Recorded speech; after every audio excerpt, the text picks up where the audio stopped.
अस्सलाम वालेकुम।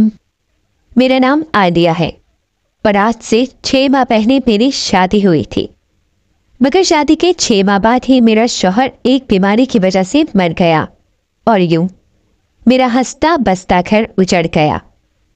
मेरे वालिदैन नहीं थे, मैं अपनी खाला के साथ रहती थी। पहली शादी ख़त्म हो जाने के फ़ौरन बाद मेरी खाला ने मेरे लिए रिश्ता तलाश करना शुरू कर दिया और यूं जल्द मेरी एक और जगह शादी हो गई। मेरा दूसरा शौहर एक दफ्तर में जॉब करता था, जबकि घर में सिर्फ मेरी सास ही रहती थी, जो कि अपने काम से काम करने वाली औरत थी। चूँकि मेरी दूसरी शादी थी, इसलिए मैं चाहती थी कि जल्द अज जल्द मेरा बच्चा हो जाए ताकि ससुराल में मेरे कदम मजबूत हो जाएं। मगर मैं उम्मीद से नहीं हुई।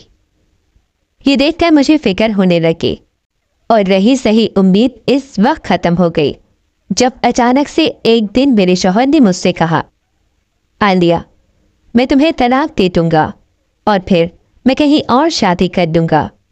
ये सुनकर तो मैं और परेशान हो गई, क्योंकि पहले ही मेरी शादी ख़त्म हो चुकी थी। अब अगर मुझे मेरे शौहर ने तलाक दे दी तो मेरा क्या होगा? लोग मेरे बारे में क्या सोचेंगे? ये सोच सोच कर मैं परेशान हो गई। मैंने सोचा कि मुझे अपने शौहर से बात करनी चाहिए ताकि पता तो चले कि वो मुझे क्यों तलाक देना चाहता है। आखिर मुझसे ऐसा क्या कसूर हो गया है? फिर एक दिन जब मेरे शौहर का मूड अच्छा था तो मैंने अपने शौहर से पूछ लिया, शाज़िल, क्या तुम मुझसे खुश नहीं हो? तुमने ऐसा क्यों कहा कि मैं तुम्हें तलाक दे दूंगा? ये सुनकर मेरा शौहर कहने लगा, नहीं आलिया, तुम मुझे बहुत पसंद हो, लेकिन अगर तुमने मेरी बात नहीं मानी तो मैं तुम्हें तलाक दे दूंगा। ये सुनकर मैंने अपने शौहर की तरफ देखा और इससे पूछा, कैसी शर्त? ये सुनकर वो कहने लगा, मैं एक शर्त पे तुम्हें तलाक नहीं दूंगा, अगर तुम 21 दिन तक रोज़ाना लहसुन खाओगी और मेरे साथ ऑफिस ज्वाइन करोगी। अपने शौहर की ये बात सुनकर मैं हक्का पक्का रह गई। अब ये कैसी शर्त थी? मैंने अपने शौहर से बड़ा पूछा, मगर इसने मुझे असल बात नहीं बताई। अब मैं क्या करती? मैंने सोचा कि अपने शौहर की शर्त मान लेती हूँ, क्योंकि अगर मैंने इसकी बात नहीं मानी तो ये यकीनन मुझे छोड़ देगा। इसलिए मैंने अपने शौहर की शर्त मान ली और इसके साथ ऑफिस जाना शुरू कर दिया।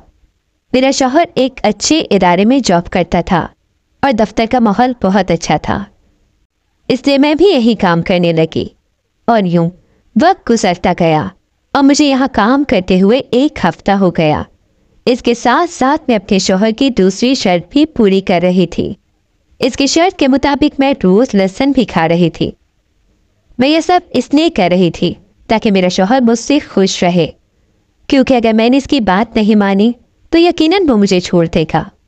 इसलिए मैंने अपने शौहर की हर शर्त मान ली ताकि मेरी शादी ना टूटे, क्योंकि मैं पहले ही ये तकलीफ और अजियत झेल चुकी थी। जब मेरी पहली शादी हुई थी तब भी मैं बहुत खुश थी, लेकिन फिर मेरी शादी को किसी की नज़र लग गई और मेरा शौहर मर गया। तब मैं बिल्कुल टूट गई थी। ये तो मेरी खाला का एहसान था कि इसने मुझे टूटने से बचा दिया और यहाँ मेरी शादी कर दी। यहाँ मैं बहुत खुश थी और मेरी सास और शौहर मेरा बहुत ख्याल रखते थे, मगर औलाद न होने का दुख मुझे अंदर ही अंदर खाए जा रहा था। मैं चाहती थी कि मैं जल्दी जल्दी माँ बन जाऊँ और मेरी सूनी गोद भर जाए, मगर अब तक मैं ना मुराद ठहरी थी। इतनी कोशिशों के बावजूद मैं अभी तक औलाद जैसी नेमत से महरूम थी। अब तो मैं रात दिन दुआएं करती थी कि हमारा कोई बच्चा हो जाए ताकि मेरे शौहर को मुझसे तकलीफ ना हो। लेकिन मैं इस मामले में बहुत खुशकिस्मत थी, क्योंकि मेरे शौहर ने कभी मुझे इस बात का ताना नहीं मारा, बल्कि जब भी मैं इससे कहती थी कि मुझे बच्चे बहुत अच्छे लगते हैं तो वो मुस्कुरा देता था। मैं अक्सर इससे कहती थी कि अल्लाह करे हमारे यहाँ भी जल्द अज जल्द बच्चे हो जाएं। ये सुनकर मेरा शौहर मुझे हौसला देता था। वैसे भी जब से मैंने जॉब पर जाना शुरू किया था, दिन तो अच्छा गुजर जाता था, क्योंकि मुझे वहाँ जाकर काम करना पड़ता था और यूँ काम की वजह से मुझे बच्चों का ख्याल कम ही आता था। लेकिन जब मैं घर आ जाती थी तो मेरे दिल में ये ख्याल शिद्दत पकड़ लेता था, क्योंकि घर के काम ना होने के बराबर थे। मेरी सास घर के ज़्यादातर काम खुद कर देती थी और बाकी काम मैं खुद आकर कर लेती थी। और ये सच तो ही था कि 3 बंदों के काम ही कितने होते हैं। मैं भी जल्दी जल्दी काम ख़त्म करके अपनी सास के पास जा बैठती और इनसे बहाने बहाने से पूछती, अम्मी, शाहजल ने मुझसे कहा था कि तुमने 21 दिन तक लहसुन खाना है, लेकिन मुझे समझ नहीं आ रही कि इसने ऐसा क्यों कहा। लेकिन मेरे सवाल के जवाब में मेरी सास खामोश ही रहती थी। दरअसल मेरी सास बहुत इबादत गुजार औरत थी, इसलिए वो काम ख़त्म होने के बाद तस्बीह पकड़ कर बैठ जाती थी। इसलिए वो मेरे किसी सवाल का जवाब नहीं देती थी। कभी कभी मुझे लगता था कि इस बेचारी को इन बातों के बारे में क्या पता, ये सब तो मुझे मेरे शौहर ने करने को कहा था, इसमें सास बेचारी को क्या मालूम। लेकिन मुझे मेरे शौहर की शर्त सुनकर बहुत हैरत हुई थी और मैं जानना चाहती थी कि आखिर इस शर्त के पीछे कौन सी वजह थी। मैं अक्सर सोचती थी कि जब मैं अपने शौहर की शर्त के मुताबिक 21 दिन तक लहसुन खा लूँगी तो क्या होगा। अक्सर मेरा दिल चाहता था कि इस सवाल का जवाब अपने शौहर से पूछ लूँ, मगर मेरा शौहर ये सवाल सुनकर खामोश हो जाता था। अब तो मुझे लगने लगा था कि इस बात के पीछे कोई ना कोई राज था जो मेरे शौहर मुझसे छुपाना चाहता था। वो नहीं चाहता था कि मुझे इस बात का पता चले, तभी तो वो मेरे सवाल पर चुप कर जाता था। बल्कि मेरी सास भी मुझे सवाल का कोई जवाब नहीं देती थी।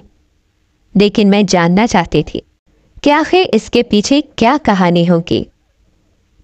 मैं इसी तजस्सुस में कई दिनों तक रही, लेकिन फिर एक दिन ये राज मुझ पर खुल ही गया। एक दिन जब मेरा शौहर घर नहीं था और मैं अपने कमरे से निकल रही थी, तब मैंने अपनी सास के कमरे से किसी औरत की आवाज़ सुन ली, जो कि मेरी सास से कह रही थी कि तुम अपनी बहू को रोज़ लहसुन तो खिला रही हो ना।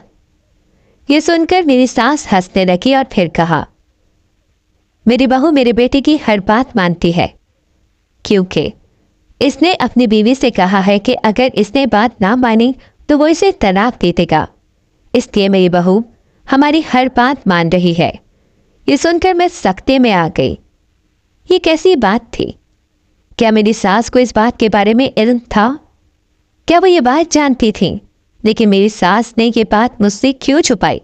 मैं ये बात जानना चाहती थी, इसलिए मैं जल्दी से आगे बढ़ी ताकि देख सकूं कि कौन औरत थी और ऐसी बातें क्यों कर रही थी। मगर मेरे कमरे में जाने से पहले वो औरत मेरी सास के कमरे से चली गई, जबकि मेरी सास यूं जाहिर करने लगी जैसे कुछ हुआ ही नहीं था।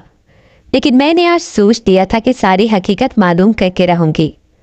इसलिए मैंने अपनी सास के कमरे में जाकर इनसे कहा, अम्मी, आप इस औरत से जो कुछ कह रही थी मैंने सब सुन लिया है, इसलिए अब मुझसे कुछ छुपाने के बजाय साफ साफ बता दें। ये सुनकर मेरी सास घबरा गई और कहने लगी, ये तुम कैसी बातें कर रही हो? ये सुनकर मैंने अपनी सास से कहा, अम्मी, अब मुझसे छुपाने की ज़रूरत नहीं है, और अगर आपने ऐसा किया तो मैं खुद ही ये घर छोड़कर चली जाऊंगी। ये सुनकर मेरी सास परेशान हो गई और कहने लगी, आदिया, मेरी बात सुनो, मैं तुम्हें सब सच सच बता दूंगी, लेकिन तुमने ये बात अपने शौहर को नहीं बतानी, वरना वो बहुत खफा होगा। ये सुनकर मैंने इनसे कहा कि ठीक है, ये बात मैं इसे नहीं बताऊंगी, मगर अब आप मुझे सब सच सच बता दें। ये सुनकर मेरी सास मुझसे कहने लगी, मैं जानती हूँ कि तुम्हें बच्चे की बहुत ख्वाहिश है, लेकिन मैं ये बताकर तुम्हारा दिल नहीं तोड़ना चाहती थी कि तुम कभी माँ नहीं बन सकती। अपनी सास के मुंह से ऐसी बात सुनकर मेरी रूह लरस गई और मैंने तड़प कर इनसे कहा, क्यों? मैं माँ क्यों नहीं बन सकती? आखिर मुझ में किस चीज़ की कमी है? ये कहते हुए मैं रो पड़ी, क्योंकि ये सुनकर मुझे बहुत दुख हो रहा था। तभी मेरी सास अपनी जगह से उठी और मेरे पास आकर मुझे तसल्ली देते हुए कहने लगी, तुम इसने कभी औलाद पैदा नहीं कर सकती, क्योंकि मेरे बेटे को किसी ने कहा था कि अगर इसकी औलाद हुई तो इसकी जान को खतरा है। अपनी सास की ये बात सुनकर मैं शिशिर रह गई, क्योंकि ऐसा मुमकिन ही नहीं था। मेरा शौहर तो बिल्कुल सेहतमंद था, फिर इसने ऐसी बात पर क्यों यकीन कर लिया? कि सुनकर मैंने अपनी सास से पूछा कि ये बात इसे किसी डॉक्टर ने कही थी ये सुनकर मेरी सास ने कहा, नहीं नहीं, ये बात इसे किसी और ने कही थी और इसे इस बात पर इतना यकीन कर लिया कि इसने ये बात तुमसे छुपा दी। ये सुनकर मैंने अपनी सास से कहा, अगर ऐसी बात थी तो इसे शादी ही नहीं करनी चाहिए थी। ये सुनकर मेरी सास कहने लगी, ये सुनने के बाद वो शादी नहीं करना चाहता था क्योंकि इसे अपनी जान अजीज थी, मगर मैंने इससे कहा कि तुम मेरी खातिर शादी कर लो क्योंकि मैं घर में अकेली रह रह कर थक गई हूँ, इसलिए मेरे बेटे ने तुमसे शादी के लिए हामी भर दी। लेकिन अम्मी, आपने बात मुझसे क्यों छुपाई थी? ये कहकर मैं रो पड़ी क्योंकि मुझे अपनी सास की दुश्मन लग रही थी। जब इसे पता था इसका बेटा शादी नहीं करना चाहता था तो इसने मेरी ज़िंदगी क्यों ख़राब की। ये बात मैंने इससे पूछी तो वो कहने लगी, मैंने सोचा था कि मैं इसे शादी के बाद समझा लूँगी और जब तुम्हारा बच्चा हो जाएगा तो वो ये वहम अपने दिल से निकाल देगा। इसलिए जब इस औरत ने मुझे बताया कि तुम अपनी बहू को 21 दिन तक लहसुन खिलाती रहो, देखना इससे तुम्हारे बेटे की औलाद हो जाएगी। ये सुनकर मैं हैरानी से अपनी सास को देखने लगी। अच्छा, तो ये आइडिया आपका था? मैं भी सोच रही थी कि ऐसी बात मेरे शौहर ने कैसे कह दी। मेरी बात के जवाब में मेरी सास कहने लगी, ये सब मैं तुम्हारे फ़ायदे के लिए कर रही थी क्योंकि मैं चाहती थी कि तुम दोनों खुश रहो, तुम्हारी औलाद हो जाए और तुम दोनों का घर बसा रहे। अपनी सास की ये बात सुनकर मुझे याद आया, अब ये भी बता दे कि मुझे ऑफिस ले जाने का आइडिया किसका था और इसके पीछे क्या कहानी थी। आज मैं सारे राजों से पर्दा उठाना चाहती थी, इसलिए ये सवाल भी अपनी सास से पूछ लिया। मेरी बात सुनकर वो कहने लगी, नहीं, ये बात तुम्हारे शौहर के दिमाग में ही आई थी क्योंकि जब इसने सुना कि अगर इसकी औलाद हुई तो इसकी जान को खतरा हो जाएगा, इसलिए इसने मेरे कहने पर शादी तो कर ली, मगर इससे पहले दिन से सोच लिया था कि बच्चे पैदा नहीं करने क्योंकि इसे अपनी जान प्यारी थी। लेकिन तुम ये बात नहीं जानती थी, इसलिए तुम चाहती थी कि तुम दोनों के बच्चे हो जाएं। इसलिए तुम्हारे शौहर ने तुम्हें अपना ऑफिस ज्वाइन करने को कहा ताकि तुम्हारा ध्यान पड़ता रहे और तुम बच्चों वाले जिद छोड़ दो। ये सुनकर मैं हक्का बक्का रह गई। मेरे शौहर और सास ने मुझसे कितनी बातें छुपा रखी थीं, ये जानकर ही मुझे हैरानी होने लगी। इसी वक्त मेरी सास मुझसे कहने लगी, देखो आदिया, मेरा बेटा तुमसे बहुत प्यार करता है, इसलिए तो वो तुम्हारा इतना ख्याल रखता है और तुम्हें छोड़ना नहीं चाहता, इसलिए तुम भी इसे ये बातें मत बताना। इसे सुनकर अच्छा नहीं लगेगा कि मैंने तुम्हें इसके राज बता दिए, इसलिए तुम अब खामोश रहना। अल्लाह ने चाहा तो लहसुन खाने से तुम्हारी औलाद हो जाएगी और मेरे बेटे को भी कुछ नहीं होगा। ये सुनकर मैं हंसने लगी। मेरी सास कैसी जहालत भरी बातें कर रही थी। मैं हैरत से अपनी सास का चेहरा देखने लगी। पता नहीं लोग ऐसी गलत बातों पर कैसे ही मान ले आते हैं, लेकिन मैं आज की पढ़ी लिखी लड़की हूँ, इसलिए मुझे ऐसी बातों पर यकीन नहीं करना। मैंने अपनी सास से तो कुछ नहीं कहा, मगर मैंने सोच लिया था कि मुझे इस सिलसिले में अपने शौहर से ज़रूर बात करनी है। और फिर मैंने हिम्मत करके अपने शौहर से बात की। पहले तो वो बहुत खफा हुआ, लेकिन फिर आहिस्ता आहिस्ता मेरी बातें मानने लगा। औलाद होने की सूरत में इसकी जान को खतरा था। ये बात इसे समझाते समझाते मुझे कई महीने लग गए और इस दौरान हम एक डॉक्टर के पास भी जाते रहे। आखिरकार एक दिन अल्लाह ने मेरी तमाम दुआएं सुन ली और मेरा शौहर इस वहम से निकल आया। 1 साल बाद अल्लाह ने हमें प्यारा सा बेटा दिया। मेरी सास और शौहर इसे देखकर बहुत खुश थे और कहने लगे, हमने लोगों के कहने में आकर इतने साल खुशियों से मुंह मोड़े रखा। देर से ही सही, मगर हमें अपनी गलती का एहसास हो गया था। अगर कहानी अच्छी लगी हो तो वीडियो को लाइक करो। मज़ीद इस तरह वीडियो देखने के लिए हमारे चैनल को सब्सक्राइब करें। मिलते हैं अगली वीडियो में। अल्लाह हाफिज़।